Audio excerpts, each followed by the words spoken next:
അബ്രഹാമിനെ ദൈവം വിളിക്കുമ്പോൾ അബ്രഹാമിന് ദൈവത്തെക്കുറിച്ച് എന്തറിവുണ്ടായിരുന്നല്ലേ? ഊർ എന്ന് പറയുന്ന ഒരു ദേശത്ത് വിഗ്രഹങ്ങളെ ആരാധിക്കുകയും ഉണ്ടാക്കുകയും ചെയ്ത് നടന്ന അബ്രഹാം ഒരു ശബ്ദം കേട്ട് ആ ശബ്ദത്തെ അനുസരിച്ച് അങ്ങ് ഇറങ്ങുമായിരുന്നു. അബ്രഹാമിന് ദൈവത്തിന്റെ ശബ്ദം കേട്ട് വരുമ്പോൾ ദൈവം ആരാണെന്നോ ഒന്നും അറിയില്ല. അബ്രഹാമിന് അറിയാവുന്ന ദൈവം എന്ന് പറയുന്ന അറിവുമായിട്ടാണ് ആ ദൈവമായിട്ട് ജേർണി തുടങ്ങുന്നത്. പക്ഷെ ആ ജേർണി പ്രോഗ്രസ് ആകുന്നതനുസരിച്ച് അബ്രഹാമിന്റെ ഉള്ളിൽ ദൈവം സ്റ്റെപ്പ് ബൈ സ്റ്റെപ്പായിട്ട് ഇൻക്രിമെന്റലായിട്ട് ദൈവത്തെക്കുറിച്ചുള്ള റെവലേഷൻസ് കൊടുക്കാൻ തുടങ്ങി. അതിന്റെ ഒരു ഭാഗം പോലുമായിരുന്നു ഇസ്ഹാക്കിനെ യാഗം കഴിക്കാൻ ആവശ്യപ്പെട്ടത്. ദൈവത്തിന് അബ്രഹാമിന്റെ വിശ്വാസത്തെ അളക്കേണ്ട ആവശ്യമില്ല. നമ്മൾ കേട്ടിട്ടുള്ള മെസ്സേജുകളിലെല്ലാം ദൈവം അബ്രഹാമിന്റെ വിശ്വാസത്തെ അളക്കുവാൻ വേണ്ടിയാണ് ഇസ്ഹാക്കിനെ യാഗം കഴിക്കാൻ പറഞ്ഞതെന്നാണ്.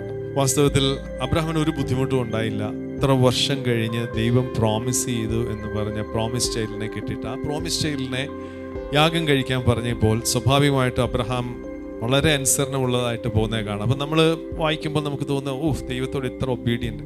അതല്ലായിരുന്നു കാര്യം. കാരണം അബ്രഹാം ഊർ ദേശത്ത് നിന്ന് വന്ന ഒത്തിരി ദൈവങ്ങളുള്ള ഒരു ഗോത്രത്തിൽ നിന്ന് വന്നതാണ്. അവരുടെ സിസ്റ്റത്തിനകത്ത് ആദിജാതനെ അവർ ആരാധിക്കുന്ന ദൈവത്തിന് കുരുതി കൊടുക്കുന്ന സിസ്റ്റം. അപ്പോൾ അതുകൊണ്ട് തന്നെയാണ് അബ്രഹാമിന്റെ മനസ്സിൽ ഓൾറെഡി ഈ ദൈവം ഈ കുഞ്ഞിനെ യാഗം കഴിക്കാൻ ആവശ്യപ്പെടും. നമ്മളേതെങ്കിൽ പിശാച് എന്നും പറഞ്ഞ് വെട്ടിയനെ. കാരണം കുറച്ചു മുമ്പ് യാഗം കഴിക്കാൻ എന്ന് പറഞ്ഞൊരൊച്ച കേട്ടത് അല്ലേ? ദൈവമാണ് യാഗം കഴിക്കണമെന്ന് ആവശ്യപ്പെട്ടത്. പക്ഷെ യാഗം കഴിക്കാനായിട്ട് തുടങ്ങിയപ്പോൾ ദൈവം പറഞ്ഞു, ബാലന്റെ മേൽ കൈയും വെക്കരുത്.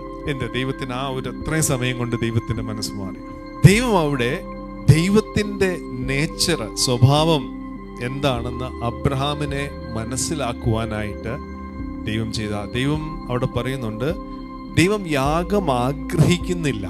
അപ്പോൾ ആ മൊമെന്റില് അബ്രഹാമിന്റെ ഉള്ളിൽ ദൈവം ഫസ്റ്റ് ബോൺ ആദ്യജാതനെ കുരുതിക്ക് വേണ്ടി യാഗമായിട്ട് എടുക്കുന്ന ദൈവമല്ല, എന്നാൽ ദൈവം യാഗം ആവശ്യമാണെങ്കിൽ യാഗവസ്തുവിനെ പ്രൊവൈഡ് ചെയ്യുന്ന ദൈവമാണെന്നുള്ള തിരിച്ചറിവ് അബ്രഹാമിന്റെ ഉള്ളിലുണ്ടായി അല്ലേ? ഇതേപോലെ തന്നെയാണ് നമ്മുടെയും ക്രിസ്തീയ ജീവിതത്തിന്റെ അനുഭവം.